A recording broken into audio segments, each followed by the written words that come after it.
हो कहियो रोलू ना कहियो रोलू ना कहियो रोलू ना दोसर के भइला प कहियो रोलू ना दोसर के भइला प अब कारो तारू मर गइला प कहियो रोलू ना दोसर के भइला प अब कारो तारू मर गइला प कहियो रोलू ना दोसर के भइला प हो कहियो रोलू ना दोसर के भइला प अब कारो तारू मर गइला प मिले आवत नहीं रहल बोलैला प हो मिले आवत नहीं रहल बोलैला प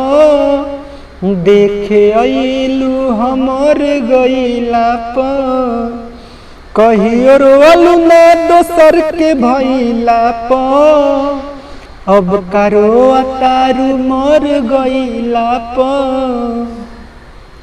अंतरा भी सुनना है तो कमेंट कीजिए, तो हम अंतरा भी लिख कर लाएंगे। दोस्तों आप लोग को कैसा लगा ये गीत?